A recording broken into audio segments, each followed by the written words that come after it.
This is my impression of Paul Revered. The reviled are coming. The reviled are coming. Fresh and buds now. Fresh and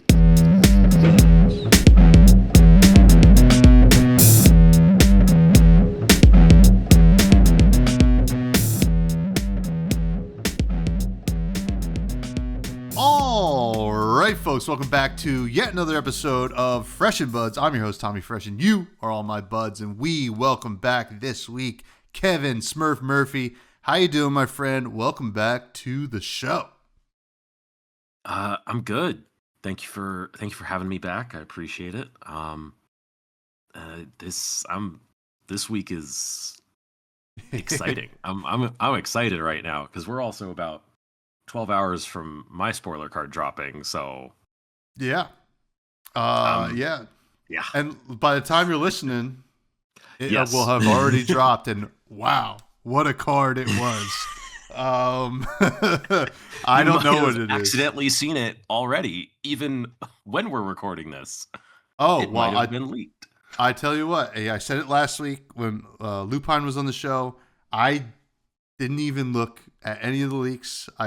I'm pretty good at not seeing them because I don't think I'm just in those circles. I don't think they're really sharing them with me. Yeah, they don't. I don't know why, but because I don't even know if mine got leaked. Right? I just was like, well, whatever. I already put in all the work on the video. I'm just gonna put it out into the world. So It didn't change any of my plans. So yeah. Well, I'm excited to see what it is, and I don't. I mean, listen, If you want to say what it is, I mean, I'm not going to go tell anybody, but I mean, because everybody would have already seen it. But that is, we'll get to that when we do some spoiler impressions, because that's what we're going to be doing. Super Slam spoiler season is all in pretty much full gear. By the time you're listening to this, it was probably almost done, right? They did spoilers Sunday, Monday, Tuesday, Wednesday, and then Thursday was a slew of spoilers that, from what I gather, might not be so related to the actual set and more to the expansion slots, I would guess. I mean, I know that sounds right. That Ellie has hers tomorrow, and Yep. I mean, she already said that it was a Bolton card, from what I remember. So I have to imagine they're all other. Yuki has a card, and those are typically Ranger cards, and my card is tomorrow, and it's me. Yeah. So it's a Rhinar card. Absolutely. That makes action points. Yes. Oh boy. But it's all been pretty exciting. We're going to get into kind of some initial impressions. I mean, we're not going to deep dive or anything like that, but we're getting a feel for what these heroes actually are going to feel like and play like, both in limited and in constructed. But before we do that, what's new? How you been? Things are good. Things are kind of more of the same at this point, where I'm just kind of like continuing to do my thing and working on content at a little bit slower of a pace than I was before. Kind of slowed down a lot because I had started skipping armories and playing the game less, and I didn't like that. So I'm back to playing the game, playing my 4 armories a week and having fun with it and working on content when I can. But you get a nice little fun project when they give you a new card. So that took up a decent chunk of time. I think there's about 5 or 6 pages of notes in my notebooks for it. So it was that got a good chunk of time, but I'm back to playing the game as much as I can. So yeah, these spoiler cards are awesome. It's a honor to be asked and tapped to do them. And the thing I love about it, and I think I mentioned it on Blue Sky today, that it allows us to be creative and forces us to be creative. I like the amount of time we got with this one, especially because I think the last one I had was Rosetta, and I felt like we had like a week, and I was like, oh God, or maybe even less. And I was like, I'm working most of this week. What am I going to do? But this was nice. I'm excited to see what you had to put out in terms of that content. But that is the tough thing with content too, right? Because it takes up time. It's more time that you need to be doing stuff. Like when I was trying to do both, like I was getting like 4 hours of sleep a night or less. when I was trying to do everything. And all I was doing was going to work, playing Fab, and doing content. I didn't have any other responsibilities. Like, I wasn't trying to do this when I had a family. Like, it was. I don't know how some people do it. Had to change. Yeah. No, I don't either. But we all managed to do it, so it's pretty cool. And you know, playing the game is very important too. Which I'm really excited. I'm headed out to Montreal tomorrow. I'm excited to do the world premiere. These are really cool events, and excited to see a lot of people. Unfortunately, won't be there, but I'll see you in Philly, I'm sure. Yes. And it's going to be a good time at both events. So it's good to hear. I'm excited to see what you had to put out. Now, speaking of what you're putting out, what's the state of Prism right now? There's been shakeups in the meta. There's a lot of like questions about how these new heroes are going to be in the meta of a Classic Constructed. What do you think? How you feeling? I don't feel too bad. There isn't anything in Super Slam that like is too anti-Prism, let's say. There's some weird stuff that I need to figure out how it's going to kind of interact with us. Like playing against Plaetes is going to be really weird just because we're a 32 health hero, and from what I can tell now, she's stacking really, really big attacks against us. But like both the Guardians seem light on poppers, the Brutes are going to function really weirdly with their popper counts, and then we need to see what expansion slot does, and then we had the BNR that's completely changed the way this meta looks that we have for 2 weeks, and then we need to fit another set into it. So like we see Florian pop back up, and that's a difficult matchup for Verdance, but like some of these builds are not looking actually too bad. Or for Prism, excuse me, not Verdance. Verdance also gets a little bit more ground because of that, but then the Plume ban, but then the Gravy ban, but then there's so many pieces up in the air, and I think I have an idea of what direction the meta is going to head. But then that's without Super Slam ending up in the mix. And I don't think the meta would be a bad one for Prism. She'd be fine, bottom A tier, top of B tier at worst. I think like she still does a fundamentally powerful thing. The biggest concern would be like KO getting a huge boost from Super Slam, which is not impossible from what we've seen. So that would be like the biggest issue if that were to happen, I think. But otherwise she'll be fine. She's not going to look stellar. The last couple metas have been significantly better for her than I think the upcoming one is going to be, but I think she'll be perfectly playable. Yeah, she does a powerful thing. As she almost always has. For a minute there, maybe not so much, but for the majority, I think last time you were here, we talked at length about Prism's lifespan and how good she has been, and how maybe not so good she's been in other times. But it will be really interesting. There is a lot of question marks here. KO Armed and Dangerous is looking to get a decent amount of support, but hey, listen, like it's time to sunset the Mandible Claw at some point, right? I think that's kind of what LSS is saying, and we'll talk about it a little bit. It's hard to say, and these new heroes, they're all really cool. I don't really play Guardian. I play against plenty of Guardians, and I don't know how to build Guardian, so I'm not really sure how those decks are going to pan out. Liath is the big question mark, I think. Plaetes is pretty, kind of face up. You're just like, this is what she's trying to do. Liath is going to be doing much more so, yeah. Yeah. And KO Underhanded Cheat or Cheeto or RKO, whatever they want us to call it. Yeah. Probably good, I think. I don't know. Such a weird hero. Seems fine. Yeah. But it's funny, and we'll talk about this.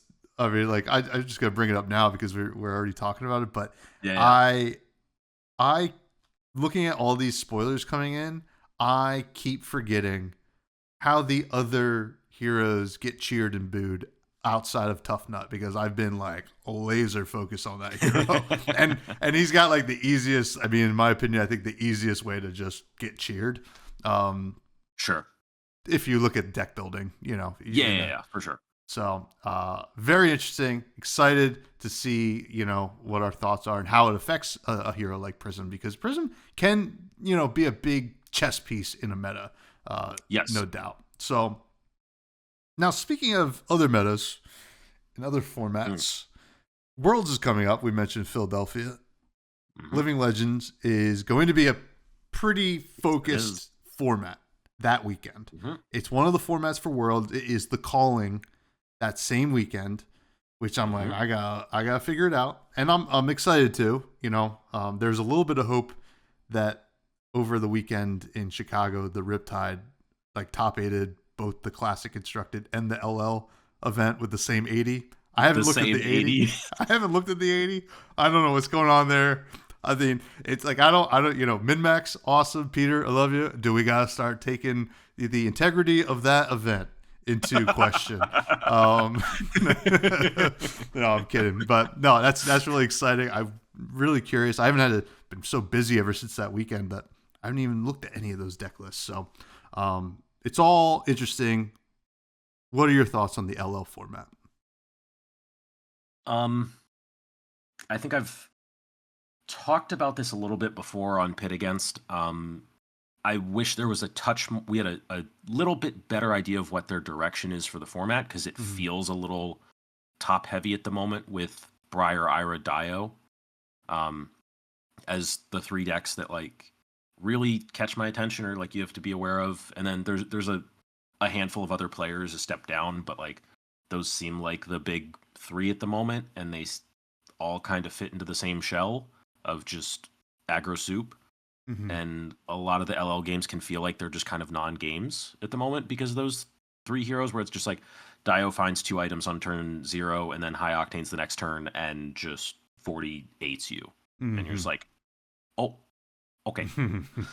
Or Briar finds CMH, sets Force of Nature, and then goes double Belittle, draw 2, Nimby, Serenade, Regrowth, Belittle, can also do that. And then Ira is just her numbers with Zephyr Needles are just so good that it's hard to compete.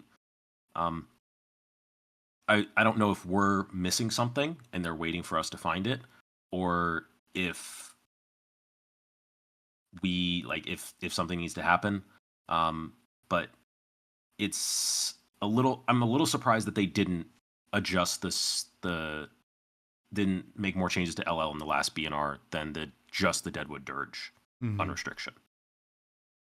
Yeah, it's interesting, golly, I mean, if it's so aggro top heavy, you would think that maybe some kind of fatigue kind of strategy could come in here, especially with the Guardian set coming out. I don't think Tough Nut's going to do it, unfortunately, in LL, but I mean, I really don't know what that Riptide deck was. There are good fatigue Riptide lists out there, and I feel like if the top of the meta is just that could be it. Although I doubt that with things like Kano existing in this format as well, because you just get run over. So it's going to be an interesting weekend. I want to see if because there is a ban announcement a couple weeks before Worlds. I wonder if they shake up the format. 11 days before Worlds. Oh yeah, plenty of time. Come on. Yeah. Which, if they want to do that, fine. Everyone's playing by the same rules. It's a little closer than I would like, but if they didn't make any more changes to LL, I would still be surprised. But we'll see what happens. Otherwise, it's the format we're going to play. And it's a format that they've kind of been looking for, which is that higher power format, which is a step up from CC. So it is genuinely higher power, that's for sure. But yeah, it's certainly, and if the games feel very aggressive and quick at times, I mean, it's I think an apt replacement for Blitz in the competitive scene, probably with more options and kind of interesting things that you can still do with some really powerful stuff. I'm not really sure. That weekend's going to really shape my opinion, and I think a lot of people's opinions on the format, because it's going to be front and center, right? And it's listen, game on. I'm excited. I'm going to learn how to play LL and play in the calling and I could be like, I'm never playing CC again. I doubt that would happen. There's actually no way that would happen. But Yeah. I mean, when I still played Magic, I still played Type 2 or Standard.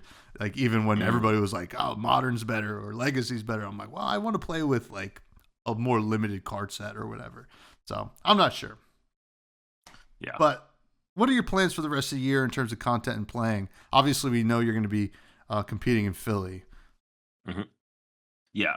So playing in Philly, trying to make that work, trying to qualify for Yokohama, potentially Battle-Hardened Baltimore. We'll see, because that is in the middle of PQ season. So if I've qualified for Yokohama by then, I'll go play the Battle-Hardened because I can't play PQs.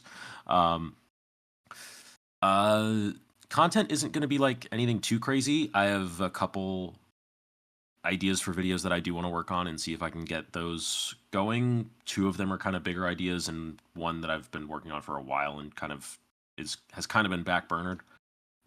But a couple smaller ones, couple bigger ones, and kind of just like looking towards like what happens in the next meta and seeing what we end up with. Like, I'm just gonna keep playing the game. That's gonna be my primary thing first. And I'll do what I can, but it's PQ season, Worlds, probably calling Seattle. Also nice. at the end of the year.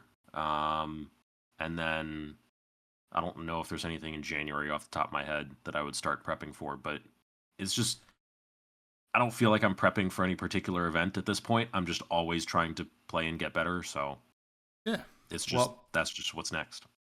Nothing wrong with that, my friend. Nothing wrong with that. And there's plenty of stuff to be doing, especially with the PQ season. And January is going to bring us a set.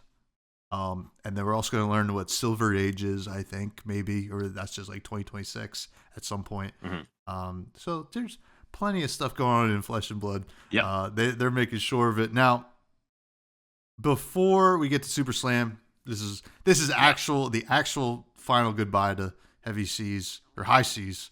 Holy smokes. I keep wanting to say Heavy Seas because it's a brewery down in Maryland. And then also like there's heavy hitters and then there's high seas.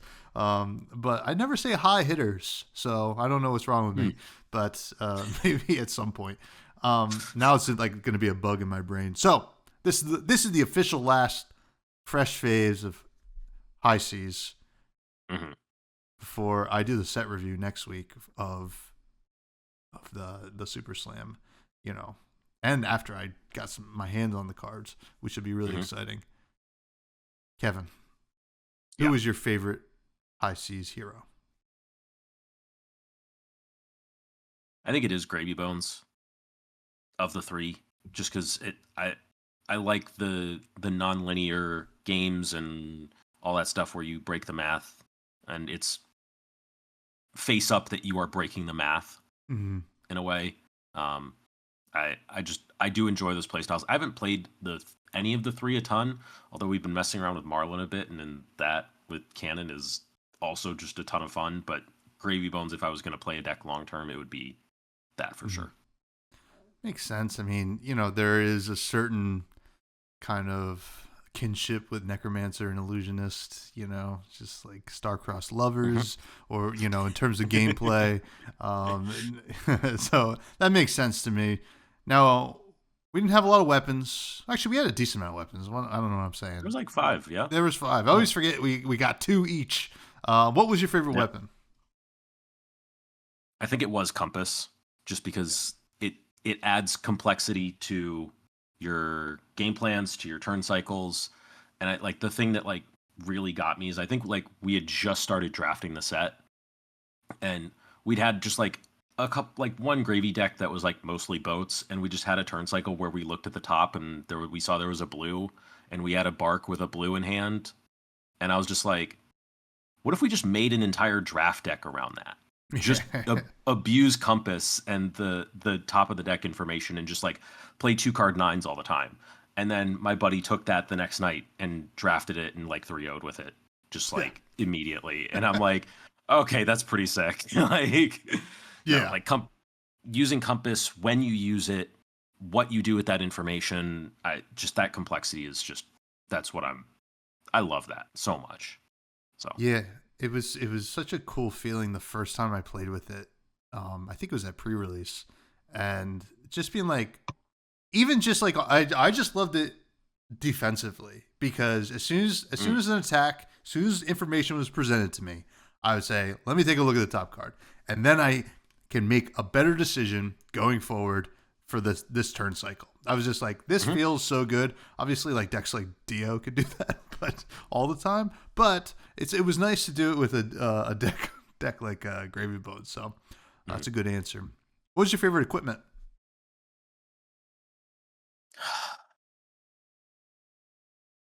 um hmm.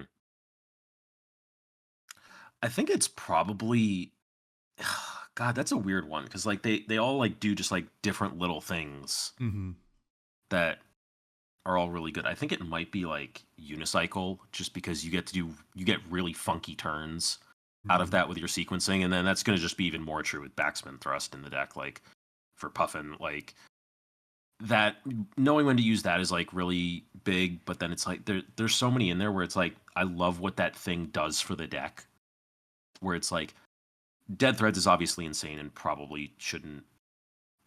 It feels like it was overtuned a touch, as was Hook, but like that's the product of the deck Yeah. being the way something else in the deck. But then like Sealay Sarong is also actually just really cool because then you just randomly you can just put whatever blue arrow in your arsenal and it's totally fine. Yep. And then you just send a blue to go again. Your ponder isn't like wasted. Like there's so many pieces of equipment in that set that just like do little things for the deck that make it function so much better. Where it's like akin to like what Coronet Peak did for Icelander, Sure. which was Yeah. just so core to its identity and just making the deck function. Or Trench for Riptide is probably the comparison Yeah. there. It sure is. And I don't know. It's hard for me to kind of like choose between them because I haven't played the set a ton, but like I think Unicycle is like the best example of that because it's just also like your draft common equipment. Like Yeah. so Unicycle, I've been on the wrong end of a unicycle so many times. And just like this is like really doing stuff that like on the level of, I mean, you know, I guess the basic kind of idea here would be like it's on the level of Snapdragon Scalers, but like I'm thinking even creepers, spellbound creepers. You're like, yep. oh, you can break the math a little bit here. You can do something Yep. wild, and you know it's not as repeatable as creepers, but that's probably for a good reason, and hence Yes. the hence the rarity of it. So it's a good answer. It's a good answer. That we got that one a lot actually. This set cycle, people love that card. Now, what's your favorite card to throw into your deck from this set? I guess since I the most experience I have with this set is in limited, so I think I'm going to give a weird answer here, which is Lost in Transit. Lost in Transit. So this was the rare yellow block card that if you were a thief, so it would when you block with it, it -1's Treasure Island, and if you're a thief, you make a gold. Yeah, yeah. And that I felt like was such an underestimated and undervalued card in limited because you could just take their turn, like early game against Puffin and Marlin, and they take your whatever you sent at them, you get the gold, and then they're going to send a 4-card hand at you and be like, I'm getting gold no matter what, and you just say no. Yeah. And they don't get gold, and their next turn is shut down, but you get to keep a 3-card hand or 3 cards plus arsenal, and you get to be aggressive again. Like that card, the play patterns for that card were so much better than just the way it read. Yeah, yeah, yeah. And you that just was, like, this is Scurv, but like it didn't have to be. It didn't. No, it didn't have to be at all. I was so happy to take that in every hero in that set. Mm-hmm. Like it did so much work to just like change the way it's another facet of Treasure Island and the way Treasure Island affected the game that just like was fantastic. And I remember, I think it was at Singapore, I wheeled one of those to like pick 12 when I was in Scurv. Oh my God. And I was like, okay, I shouldn't have been able to wheel that, but yep. Yep. But Windmill slam the second time. Yeah, that was I think that was like my favorite card from the set because it just like embodied everything about Treasure Island that was good about that limited set. Yeah. No, that's a great answer. I guarantee nobody else said that. But yeah, I mean, the limited set, amazing. Now, Mhm. if you were a pirate, what would be the second class you would be at Wraith? Or want to be? I mean, it's still probably Wizard. Like, that's just the thing. I don't know what a pirate wizard looks like or what it does, but you probably burn some number of gold to play non-attacks as though they were instants, and that starts getting really cool. Um, like it's that or illusionist, although I don't think it would be necromancer. I don't think I'm there yet, but Yeah, you it's still got a lot of life to live. yeah. I think it would be wizard, and you spend some number of gold to play a non-attack as an instant. Once per and instant tap your hero for it. Yeah, that sounds right. I mean, that sounds pretty cool to me. I mean, probably pretty powerful, but you know, gold is the payoff. Gold is the payoff. They have stuck that flag right into the earth and said that is the great truth of Flesh and Blood. Now, has High Seas changed your opinions on your greatest set of all time? I'm not sure. I don't think High Seas limited potentially. High Seas sealed maybe not quite as good as like Mistveil sealed was, because I'm pretty sure that's what I said for like my like favorite limited set last time. High Seas draft is probably better than Mistveil draft. For constructed, I'm not sure what I said the last time. It might have been Mistveil. It might have been Uprising.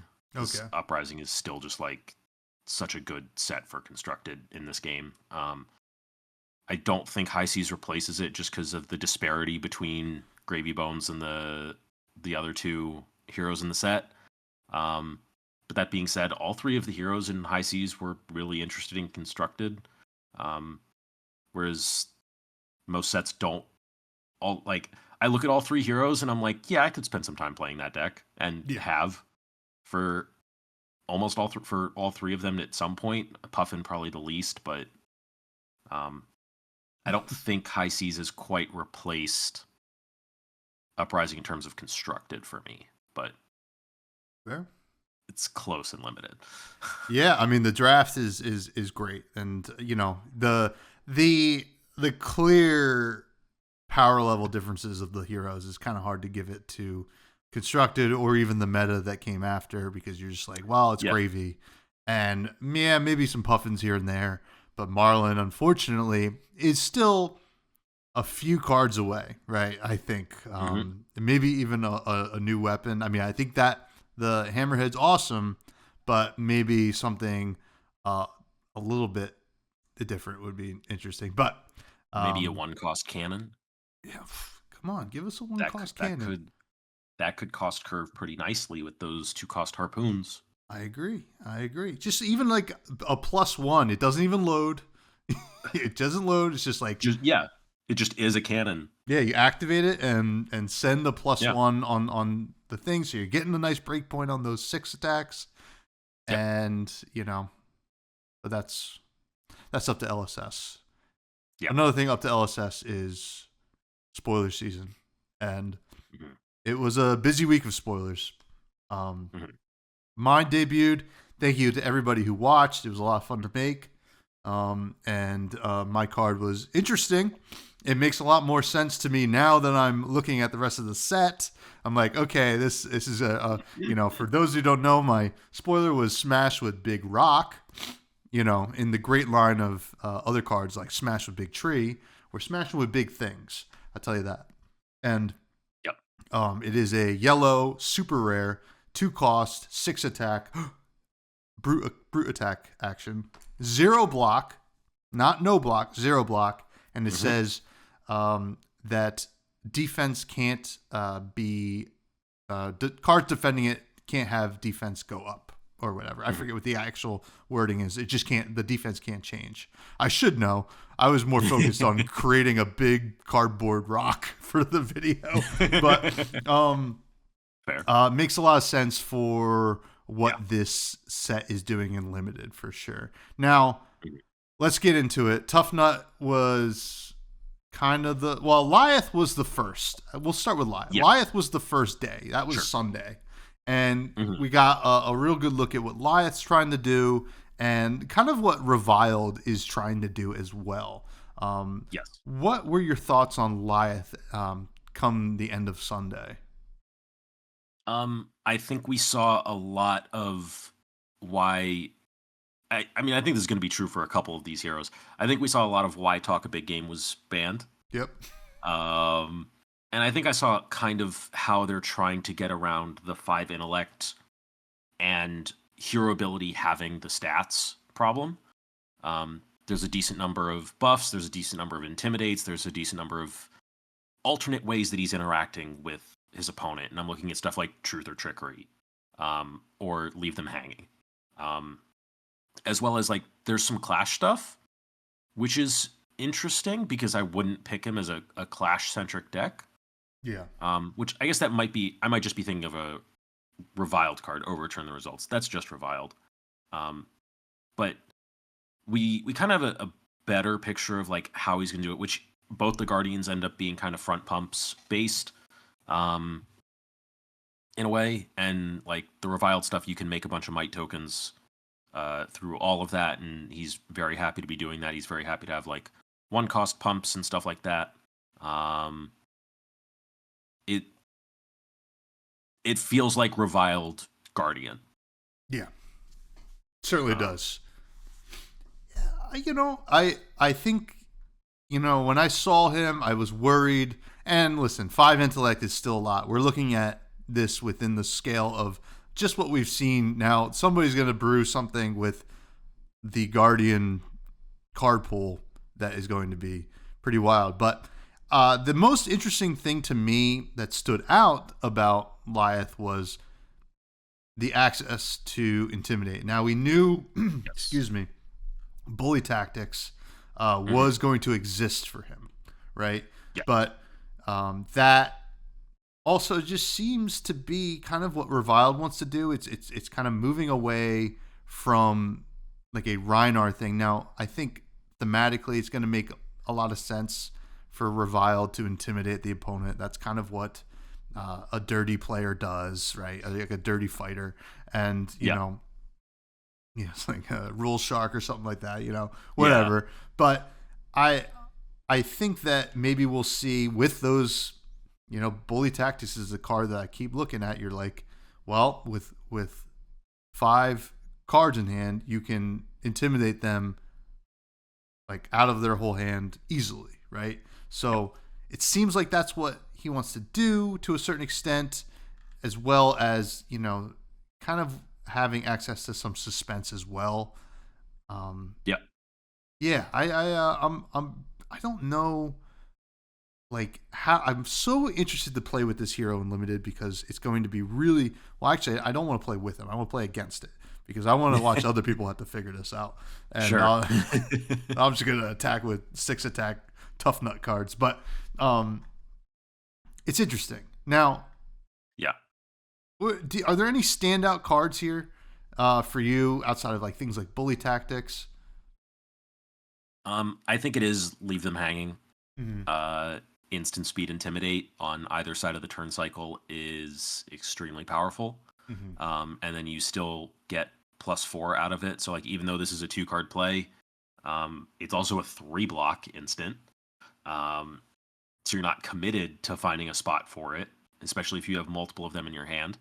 I think this is going to kind of be I think this is the marquee card for Liath, like where he's gonna cheat you out of a turn at some point.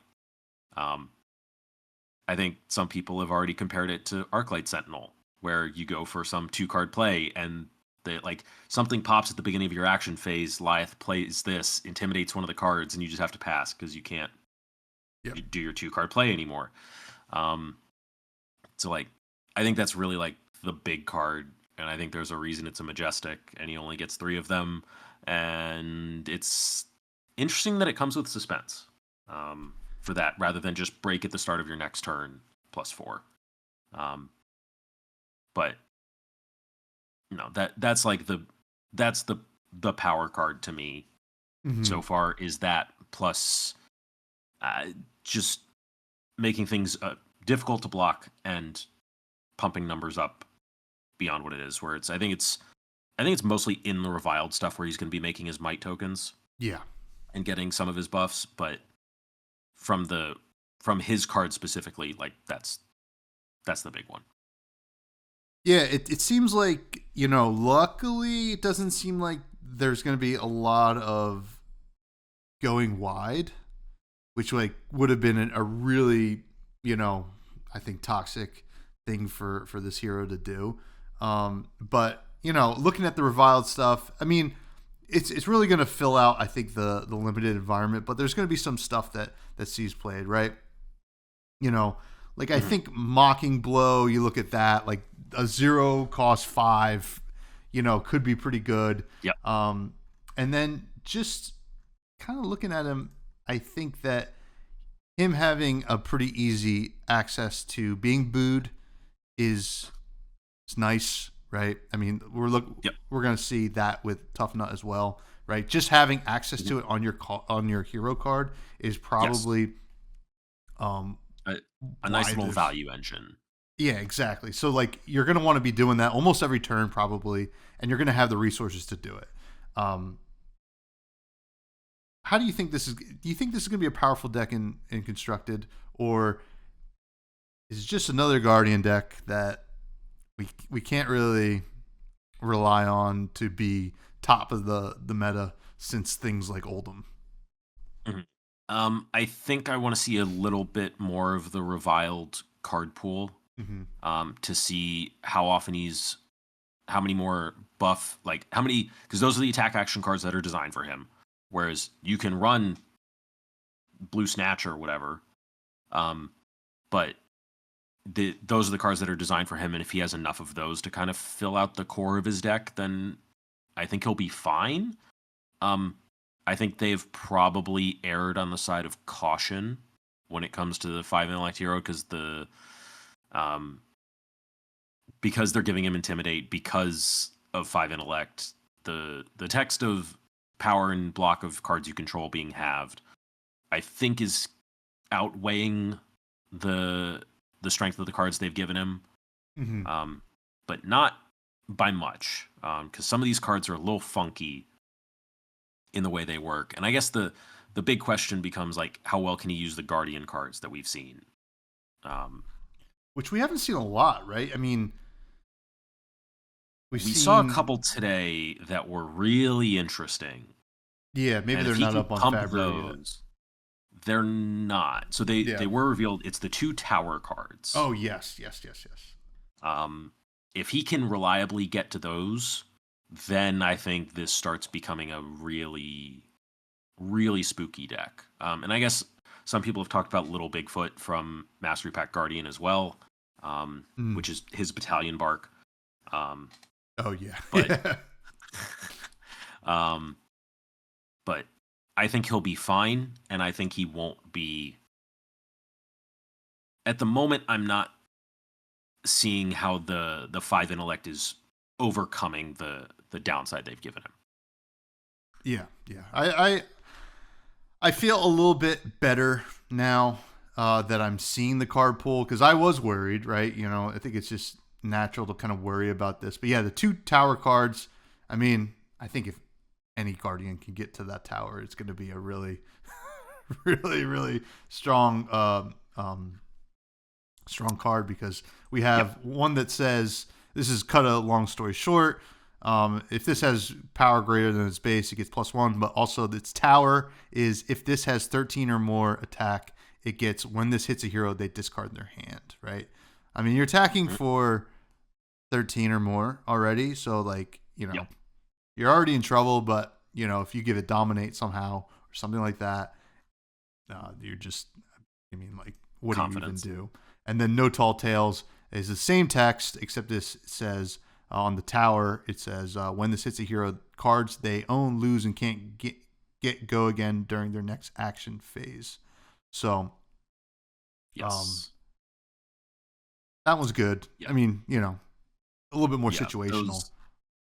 So there could be like two different builds of Liath. One which is focused on these kind of tower effects, where you're trying to just pump whatever attack you have up to that on hit effect, or a more I don't want to say Cheerios, but like the zero cost attacks with the front pumps to just be more efficient each turn. I could see the builds going either of those ways. I think both of them will. I think the Guardian one might be a little swingier, and the kind of nimbleism type build, let's say, will be a little bit more consistent, but maybe a lower ceiling. Yeah, maybe less impactful. Yeah, we'll see. Yeah. It's really interesting hero. Our first 5 intellect.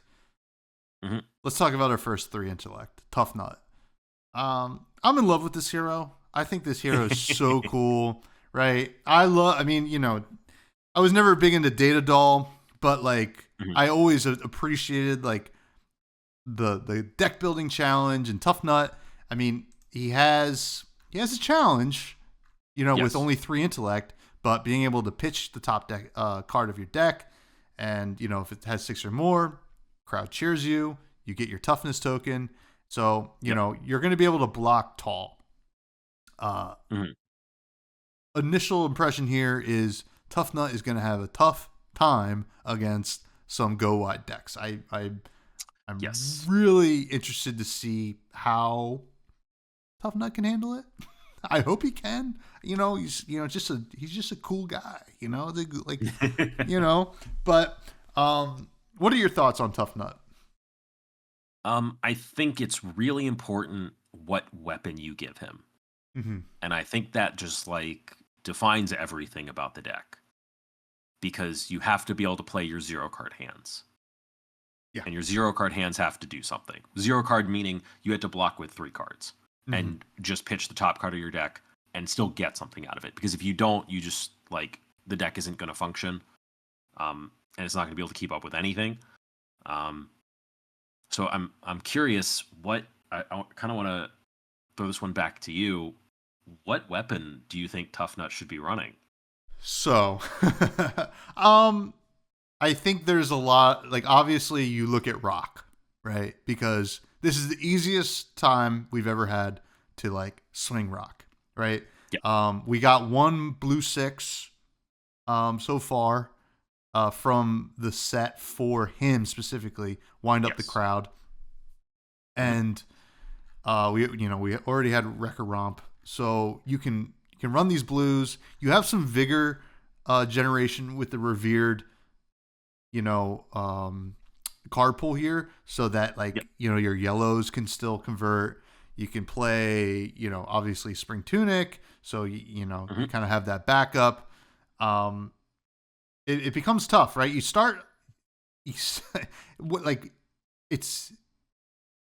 not enough, I don't think, to just do that. Now, there is some hope here that we get a new weapon. I know they said there's no weapons, but there seems to be a slot for every hero to have a weapon still. They said there's no weapons in limited. Yes. So we could get in I don't know, however they would print it. We'll find out. Yeah. We will find out.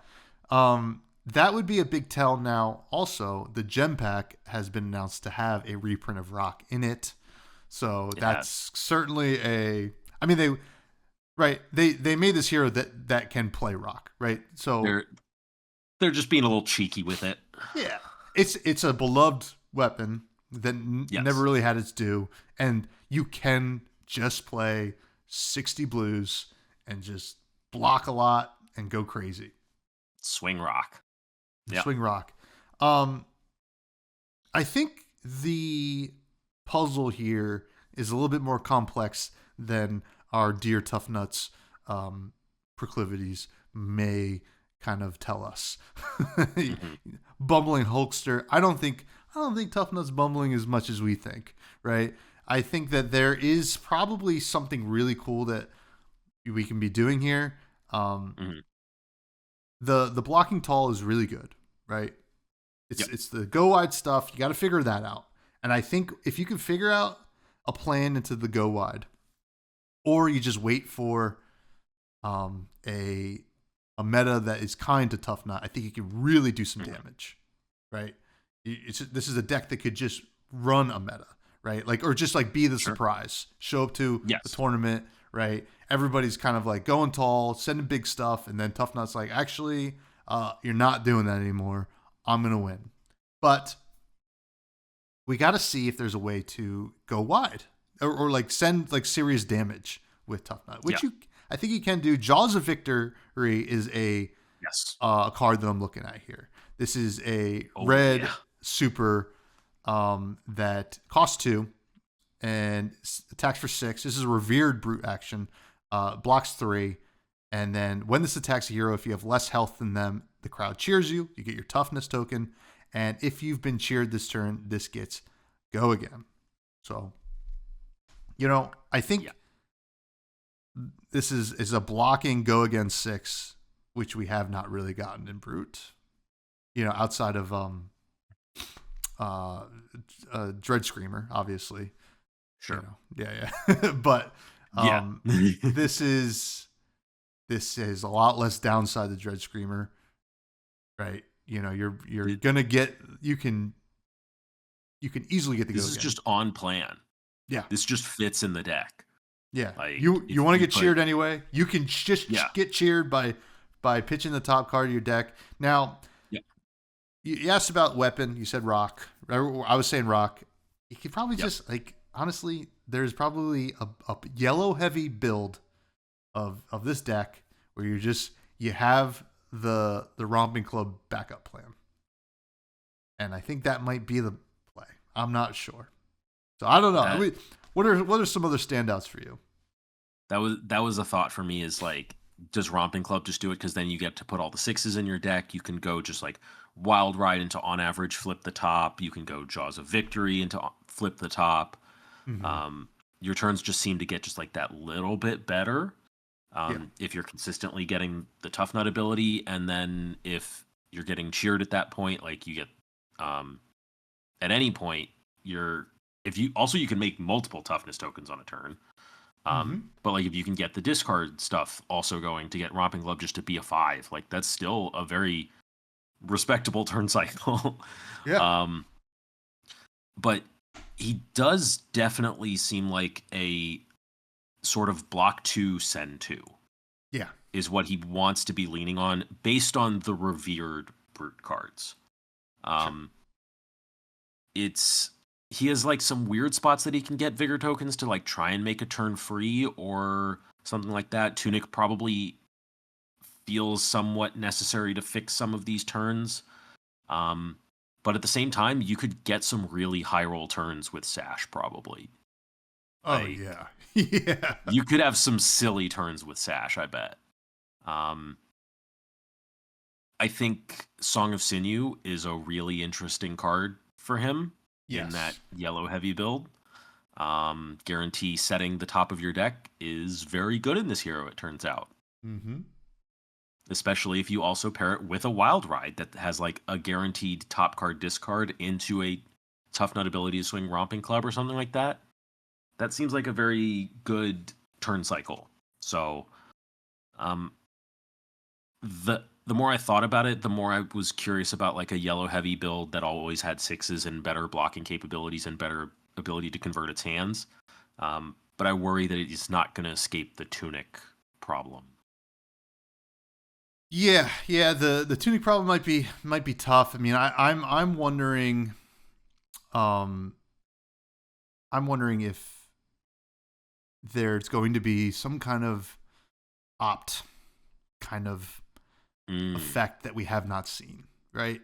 I don't think it'd be too powerful. I don't think it'd be too powerful for Tough Nut. I think it could really fit right in there. I also really like the new legendary for Tough Nut, which is the Gauntlets of Tyrannical Rex, right? This is a 2-block temper.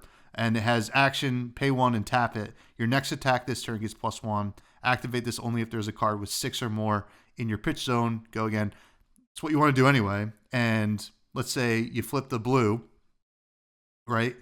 And you want to just convert and like send a 2-cost thing. You just get a little extra value out of it. You're not going to lose out on the the extra resource.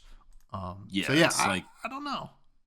Like you go in my head for that. It's like you go Jaws. It has go again, but you're pitching your yellow 6 that you have. You flip any blue, and then that pays for gloves plus romping club, and you're still at like 11. You're attacking for 11 still. Plus, you don't make your toughness token off that, but it's you could off Jaws, but like it's those gloves seem better in Tough Nut than in the other.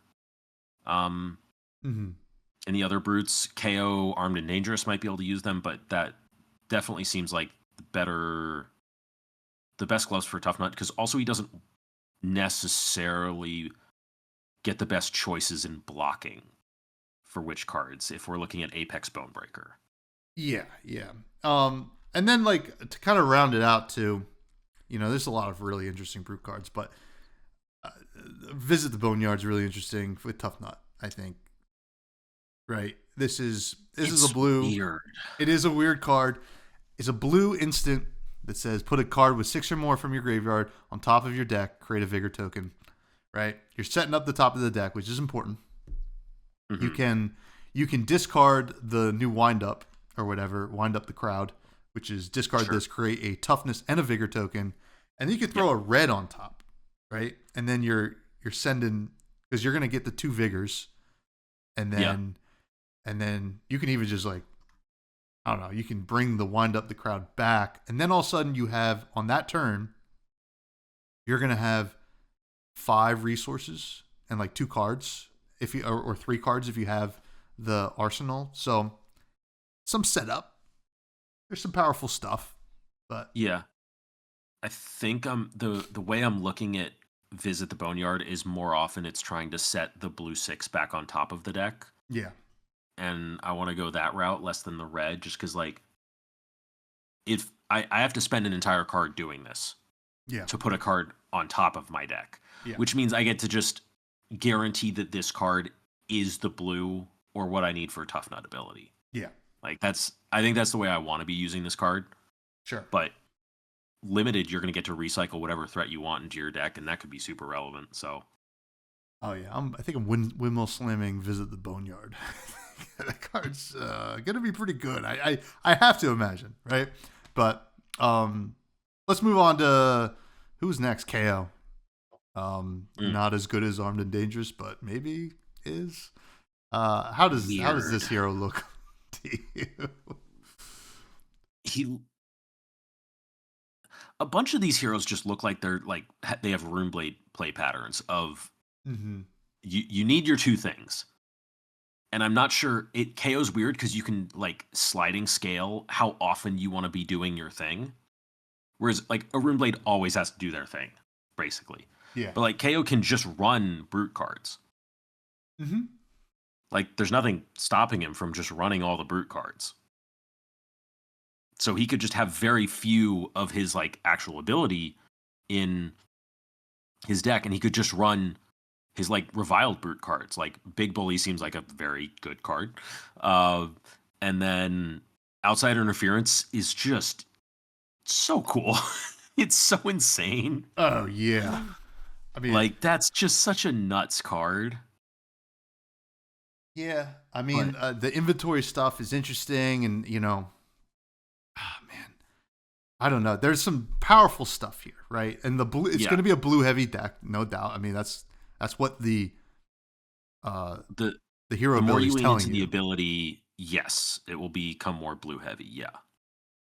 So I'm curious how much it leans into that ability, and if you can just like get a sort of engine going where every turn you're getting to make that vigor token, so that you can use the ability for 1 blue every turn. Like that's going to start becoming a very powerful deck if you can get it every turn. But I'm curious how much how much work that takes. Yeah, I mean, you're gonna look really at the reviled, you know, Yeah. card pool here. I mean, bully tactics is great in this too, right? Battered, beaten, and broken, excellent, right? Like Oh, yes. this is going to be an easier. I think it's going to be easier for players to actually use these reviled cards in KO because you're just like, well, Yes. it's a linear plan. It's on the text. Make little thing big, and, Yep. and get like a lot of value out of it. I'm excited for Yep. KO. I think, when I was listening to the devs talk about this set, I felt like, there was something, a twinkle in their eye about KO Underhanded Mhm. Cheat. I think he's their favorite. And I don't know why yet. I won't know until I'm playing this deck. But there's something about this deck that I'm excited about. Mhm. Can't I think it replace like it's. I really just want to see if you can get an engine in the deck where you get booed every turn, Yeah. and you can make this three every turn, and you can start getting the zeros. And it's like you're gonna have such an interesting balance of like the 2 cost with double blues and the 0 cost with single blue, but a vigor token. Mm-hmm. Like all of those things fit together is going to be such an interesting balance. And I think like there's definitely a deck building puzzle there for sure. Yeah, I mean, like, this is a hero that doesn't boo itself or doesn't activate the boo. Yes. Right? It's Yep. boo poor, we could say. And you're looking at it, it's like, well, Mocking Blow does it.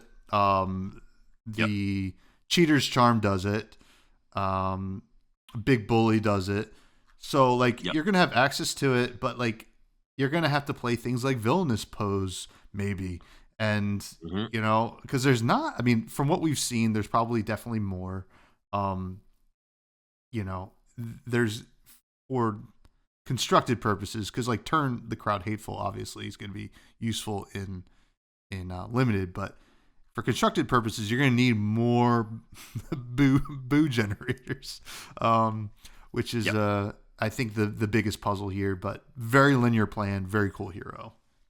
Yeah, and it's like Villainous Pose does flow very well in this hero of 2 cost into 4 cost ability with double blue and a 0 cost attack action that you then buff. Mm-hmm. So your attack is going to be for 12. So you're getting like a 4 card. You're getting 10. So you're getting a 4 card 10, but then it buys you a card on the next turn when you can just go 0 cost into ability. So then you have a 2 card 6. So you're still probably a little low. I think you're actually exactly 2 card 6, 4 card 10. You're a little low. But it depends on what your 0 cost is, because if it's Mocking Blow that you're going to set to 14 the first time, and then to, what is that, to 10 the next time, okay, then you're starting to talk, because that's 6 card 24, so you're at 4 value per card then. Yeah. Over the whole time, so like, the cost curves are weird. Yeah, Cost curves are going to fight each other. I know. Oh God, I'm excited to play with this set. Now let's talk about the last one. Then we'll get some listener questions in. But we got Plaetes, and Plaetes is another hero that is not going to create cheers on her own. Yes, she is cheer poor. Although I don't know if she needs them as much. I was gonna say I think she's the least dependent on getting them, but the turns she wants them, it's going to be the most impactful. Yes. What's your thought here? After seeing the last couple sets of suspense auras that they've shown us today, which are just the, what is it, 2 for 4 buff, 3 for 5 buff, 4 for 6 buff. Yeah. I think was the last set. She's giving me Vinset vibes for the way the deck plays. Yes. Because your setup is multiple turn cycles, but the payoff is worth multiple turn cycles. Yes. I feel like we're going to be smacked with these huge attacks, and then if the confidence token happens, I mean, you're screwed, right? Like, you know. Yes. Yeah, I think that's really what it comes down to. Because what is it? 2 non-blocks, right? So like, listen, this is not overpower. Is that what it is? 2 non-blocks. Start your turn, destroy this. You can block with 2 cards total. Yeah. Yeah. At the start of your turn, destroy this. Then the next attack action card you play this turn can't be defended by more than 2 non-block cards. So. Oh, non-block type cards. Yes. Block types. Yeah. So. Yeah. I mean, whatever. Sink below is still great, but it's not doing as much work, right? As overpower or dominate, right? And then this is. I mean, I kind of love when they kind of take the idea of dominate, overpower, and turn this on its head. And this is exciting. This is going to be the big brain deck, I think. Like in terms of piloting. Someone's going to show up with this deck 3 or 4 months after release and just start crushing events. Mm-hmm. Yeah. If one of these decks is going to do that, it's going to be Plaetes, because you're just going to watch them just set up for like 3 turns and then go 20-20-20. Yeah. Or 20 off turn 20-20. And just someone dies. And then take an extra turn from the card from the armory. Yeah. Deck. Yeah. And it's just because like the card from the armory deck, I believe, is 6 for 8. And it gets the on hit if you've had 3 suspense auras leave that turn. Yeah, something like that. So just you're have getting 2 a lot of them buffs be anyway. buffs. Yeah. Yeah. And that's going to average plus 10. And you put a confidence on it, and you're forcing through like 12 damage with an extra turn on it. Like this, but you're going to have to understand so intimately how your deck is constructed and what you're expected to see in your next few hands and where you need to plan to have your suspense auras pop. Because you can also just do this with what were the tower cards? I already forgot the names. The tower cards. It's like long story short, and then whatever the other one was. Cut a long story short. If you just get a confidence, that's just another standing ovation. Yeah. Which is, it's just another standing ovation. Mm-hmm. You just get an extra turn. It doesn't seem difficult for her to get that to 13. Mm-hmm. Especially as soon as she just like gets 3 auras out, even if 2 of them are staggered, she just moves a counter from one to another so that the 2 for plus 9 pop on the turn that you have. Cut a long story short, and suddenly it's 13. Yeah. And then you look back at some older tower cards too. You're just like, oh, okay, well, I mean, it's just all online. She gets to for use her. them. Yeah. Yep. And not to mention, she gets access to toughness tokens too. So she does. Yeah. So, I think that she's going to be a real force to be reckoned with. I think it's like this is the pick, right, of the deck. Now that I've seen that it's more than just standing ovation as the payoffs, I'm very curious. As well as I believe all of those auras are next attack, not attack action card. Yeah, send a hammer. It can go on the guitar. Oh yeah. Well, I forget what the guitar does. That's on the armory deck, right? I don't think we've seen the full text of it yet. Okay, gotcha. Yeah, it is next attack. Okay. Now, interestingly, all of the suspense auras are instants, so toughness will not buff them. Okay, interesting. Yeah. So you have to be giving up action cards to use those toughness tokens if you get them. But I saw the last couple of pieces. Yes. I saw the last couple of pieces of this deck show up earlier today, and I'm like, there is something powerful here. I don't know if you can put the pieces in the right order, because like we've seen what Vincent can do at its absolute peak, and it's still not enough, because it's just you're playing too long a game, and there's too much variance in those turn cycles, and there could be the same problem for Plaetes, but like I see the powerful thing. It's there. Yeah. I mean, like also, I mean, not even to like bring up poor Marlon, but you can see what Marlon can do, right? It's similar go tall deck, right? Just with Thoughtseize. Yeah, yeah, Like, yeah. Which is like crazy. So 13 Thoughtseize is nuts. oh my god. I mean, it's gonna be. This is like honestly, I'm always astounded by how well LSS can really design a set. You're just like, well, how are they gonna do just Guardians and Brutes? You know? What else can they do? And they find a new, unique way to put the pieces in a different order. Yeah. And by the time you're listening to this, like you know more than us. Yep. Which is so funny. So comment below. How wrong Tell were us we? how. Yeah. But any final thoughts before we get to some listener questions? I think I'm good. We have a few more of the commons in the class cards to figure out, and I'm curious to see how those kind of fill out both sides of this, as well as generics, which I think might be a decent number of reprints. But I'm curious if we get a couple new cycles of new stuff to play with. I know the leaks mentioned some reprints. I don't know what they are, and I won't know until I think. Yeah, there were some reprints. Yeah. We'll see what they are, folks. I mean, I don't know what I truly don't know, but yeah, cool looking set. Really excited to get my hands on it. I mean, obviously Riptide's getting a really cool card out of the set as well. You know, I'm a Riptide gamer, but I'm tempted with the tough nut. Like, it's a truly tough nut to crack. And there's something about that I just love. Probably won't be good. Maybe Riptide's the good deck and then Tough Nut is my little pet deck. So, or vice versa. I'd be happy with either. Now, we got a decent amount of listener questions. Yeah. For you, Kevin. First, Aragon 1344 asks, actual question. Oh yeah, because they were trolling me a little bit in the listener questions channel, as the Buds love to do. These are all coming from the Buds Discord, by the way.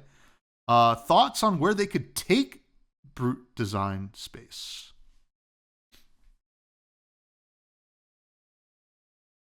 I think this KO Underhanded Cheat is them taking it more towards. They're very much leaning towards Reviled, for both the Reviled heroes. And I don't think they're leaning on Revered quite as much for Tough Nut. Sure. In comparison, the draw discard theme wasn't too bad with KO Armed and Dangerous heavy hitters. I liked what they did with KO with that heavy hitters KO on your cards have +1 when they're not on the combat chain. So all of your blue 5s become 6s. I still think that's one of the most elegant design choices they've made in the game. And it made the deck just that much more, like, just significantly more consistent than the Brutes before it. It's hard to remove the randomness from that class with just like the entire card pool without doing what you did with Puffin, which is to say we're not going to use boost at all. So like they just have to, like, I don't know how they remove the randomness from that class, because you also have to you probably have to ban scabs at some point to do that, to like really fix Brute. But like I think KO Armed and Dangerous is still probably the best Brute design we've had. But like if they want to like make Brute a little more like palatable to everyone else, it's probably KO Underhanded Cheat is like where they're going. I don't know how they push it beyond that, just because like if you try and remove the randomness, like the whole card pool just gets reset. Yeah, it's I think they're at a crossroads with Brute, because we still haven't gone to the Savage Lands like for an actual set, right? And I think there's a reason for it, right? I think it's a tough class to like break the mold on the identity. Now, that being said, I think they really did a great job with this. This is a great foray into like kind of, you know, challenging the idea of Brute. But I think thematically you have to like, you want to give this culture of brutes, these green guys, a real culture and like kind of civilization. And what would the talent be, right? I think that's important because Rhinar and KO technically come from that region, right? So like they don't have a talent, although I guess the same is for like Katsu comes from Mysteria, doesn't have a talent, so yeah, it's totally fine. But the talent is going to really shape what Brute is going to do, right? Because we see it with Shadow Brute. It's definitely a different kind of deck, yes, right? You can try to play it like other Brutes, but it's really not how it's supposed to be played. Yeah. So I think you can take out the randomness. I think that's what KO Underhanded Cheat, like you said, is probably the best example of that. But I think you got to find what their identity is going to be, I think, going forward, because like from like a lore standpoint, and then it's easier, I think, to design around that, because reckless, reckless rampage, blah blah blah, wrecker romp, yada, like all these like kind of like thematically random stuff, right? Is like it's just bound to do it. So I'm excited. I think they're gonna do a good job though. Which I do want to give a nod to Show of Strength, the new Swing Big, where it's 2 for 8, -1 for each card with 6 or more defending it. That feels like a very Brute flavored card, and that is probably a direction they could actually go if like they wanted to do a Brute weapon of like it's gonna squish the small people. But if you can stand up to it, we're on a like tighter ground. You're on an even playing field then, and stuff can start getting weird. So like that could be another direction they go with that. Just that little line of text, like you could probably design an entire deck around that. Yeah, that card's so good. That card is sick. yeah. Oh man, it is quite good. I mean, I'll be talking about all these cards next week, but Reckless Stampede is another one. I'm just like, holy moly. Very, very cool. Darth Prentice, aka Greg, asks, what is a good card that you hate? And who is Smurf's least favorite William and why?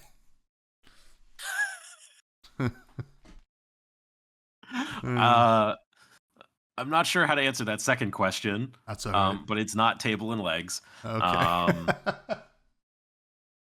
A good card that I hate. So,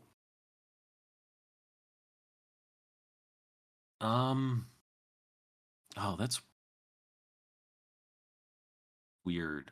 Because like I try not to like just say that I hate certain cards, just because it's like they're all part of like the game. So it's like if I'm accepting playing the game, like it's part of it, but it's like people hate Arclight Sentinel, and it's a good card. It does what it does, and I understand why they hate it. It's an obnoxious card. Yeah. I don't know if I hate Scab Skins, but like it's up there in terms of like it's gonna be a problem. Like it's gonna be a problem. Listen, I think LSS disagrees with you. And I disagree. I guess. Too. I think it's only a problem when Brute's good. Then everybody's like, it needs to be banned, and then all of a sudden,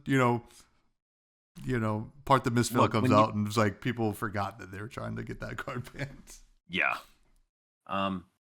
Probably just Manifestations of Mirror Guy. It's probably that. Yeah, that's fair. It's just it missed. It missed. And it's just like you could build an entire deck around it and the deck would win, and it was so uninteractive, and it's like it's an undeniably good card. It's nuts.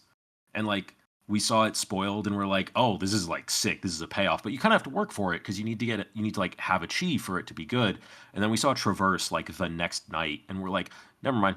It's free. Yeah. It's funny, right? Like thinking about that card and Enigma in general is I forget what their design process is. Probably around the time they started working on this set, right? But Part of the they've been working on it since last summer, right? Yeah. So they're like, oh wow, Enigma's gonna be good. Let's make a deck that can play rock. Oh, Yep. yeah. They're like, yeah. Yep. They're like, we did it. And then Enigma LL, and they're like, oh no. And Enigma's gone, and she's been gone for 6 months. That's hilarious, actually, to think about. Yep. Next time I talk to Brian, I'll be asking that. Yeah, those are good answers, though. I think if I had to say a card, it'd probably be, I think, Spellbound Creepers. Not because it's too good or that. I tried playing with it, and I was just like, I didn't learn the math on this stupid thing. I just want to roll dice and whatever. Just give me my action points. Come on. Yeah, just give it to me. If I don't get it, I don't get it. Now I know. Yeah. So that was more of just a personal vendetta. Next question comes from Sigma, who asks, what cards or archetypes do you think are underexplored in Fab and might be worth diving into, or are one card away from being viable? I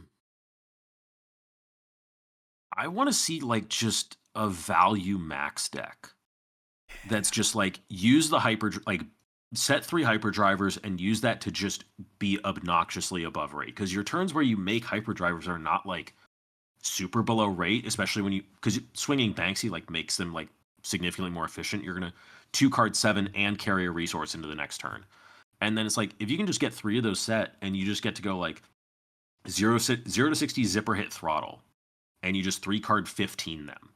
Yeah, like that's a good turn. Like great turn. And you're doing an above rate turn, and you don't have to spend a below rate turn to set it up. Like, I want that archetype to be good, but it was living in Enigma meta, and it couldn't. Yeah. And the new wrench item for that plan is interesting, and you just don't run the other wrench. You just run Banksy, and it's for 5, and say on hit the next turn is 5 as well, because I just put the counter on this instead of the hyperdriver. And you just can swing Banksy as a 1 for 5 every turn, and that like starts getting to be a lot. But the deck is just like a little too clunky. Yeah, and I'm curious. I think I just want like one. The deck needs Spark of Genius. Yeah. To pull a hyperdriver out of the deck, put it into play. You can crank it for go again, draw a card. Like, the deck needs Spark of Genius. What's the one card? I mean, Max is just a great answer for this question. I think it's Moonshot. Right? Sure. Like, it plays only if you boosted this turn. As additional cost, the play is destroy X hyperdrivers you control. When this attacks, it gets +3 for each hyperdriver destroyed this way. If this has 10 or more, it gets overpower. I mean, like, not a flashy thing, but like, golly, that's a majestic that I feel like it just doesn't. It just sits in a binder. I think that card is held back by itself, not by the rest of the deck. And it's because the cost in the top right is XX. Yeah, it's true. Which makes it really 6. expensive. Yeah, you have to have boosted, which means all your hyperdrivers have triggered, which means any that you sack have stayed around, and all the ones you sack are resources you lose for the next turn. So like, you gotta win with it. You spend so many resources to do it. Like, it's the equivalent of like you're getting like a 3-card 12, which like just play Fast and Furious. Yeah. And it's the same thing. And you don't mess up your engine for the rest of the game. Like, I think that card, I wish that card was better, and it was like X plus 2 was its cost or something like that. Or X plus 1 is probably what it could have been. Yeah. And it would have been a good card, because like if X is 1 and it's 1 hyperdriver, you just end on a 2 for 6. Or you end on a 3 for 9. Or a 4 for 12. And that's when it becomes overpower. And that's like good rate, but then it's also overpower, but you still sack the hyperdrivers. Like, I think they might have had to balance it weirdly because of limited, so it wasn't just free max V, but yeah, that makes sense. It's that's a tough one, because like you could only be pitching a blue for it because of the hyperdrivers, but like it's I don't know. Max in general, just I don't know. I keep leaning into the wrench thing. I just want to see more of that. So I think that's cool. William, Table and Legs from the Table Pit, your co-host on Pit Against. If you were to design the next card with Spectra, what would it say? And then also, there's always talk about whether a spoiler season feels good or not. Does this one feel good? This one feels pretty good. And I say that as not a Brute or Guardian player. But I think these are also not traditional Brutes or Guardians. This does not feel like heavy hitters, spoiler season. Now, if I were to design a card with Spectra... I would say don't. I would say don't.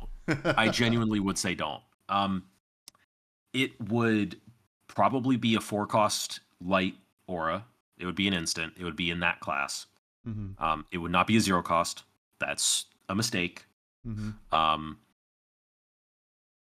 would want something to replace ALS. Okay. I want some way to protect angels that doesn't protect me. Because that is like the fundamental problem is Arclight Sentinel is the only way we have to stop our angels from being hit. From just being hammered. But it also stops them from hitting us. So it doesn't, like, it just consumes the turn. And just, like, getting rid of Arclight Sentinel is, like, probably just healthy for the game overall. So just, it would probably be a 4-cost Spectra Aura, and I have no idea how it would be worded or how the rules would work on it. But something where angels cannot, either a singular angel or angels plural could not die for that turn. Yeah. I mean, what if it just said if an angel you control is targeted by attack, it attacks this instead, or something like that. Would you be cool with it sitting on the? Well, I would also want it to stop the ward from blowing up the angel. Oh, gotcha. That's the issue.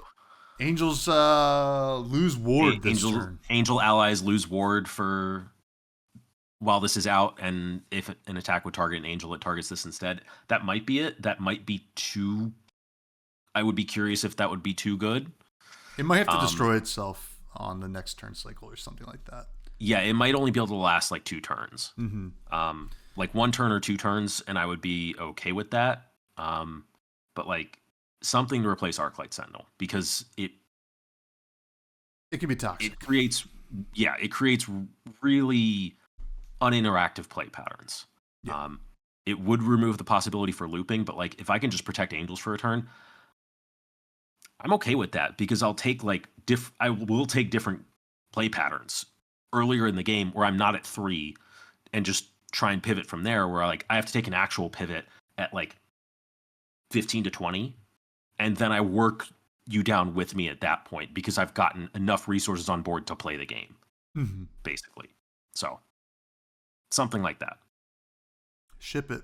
Let's do it. Next question comes from Dr. Unks, who did get his question in on time this time. Do you think the Steelers will win the Super Bowl? Are you a football fan? I follow it loosely enough. Okay. I'm a Commanders fan. Okay. I guess carry over from I grew up outside DC, so sure, that was what I watched. I don't think the Steelers are gonna win the Super Bowl. I think Rodgers is a little bit past his time. He had an all right opener. Yeah, he had an all right season opener, but I don't think that's there. But listen, as a former Aaron Rodgers lover turned Aaron Rodgers hater, I'm a Packers fan. The Steelers are not going to win the Super Bowl. I don't think they're going to get to the Super Bowl. The AFC is just too good, right? And like they'll make the playoffs. They can make a run into the playoffs, but not the Super Bowl. I need a refresher on who's in their division. In their division, they have the Ravens and the Bengals. Yep. I don't think they have to worry about the Browns. But in the AFC, in their conference, they have the Bills, the Chiefs, the Chargers. I mean, AFC is pretty stacked. It's going to be an uphill battle. Okay. But I'm sorry to say, Dr. Unks, the Steelers are not winning their 8th Super Bowl or whatever a number it was. Nah. But thanks for asking. I'm glad to have cleared that up.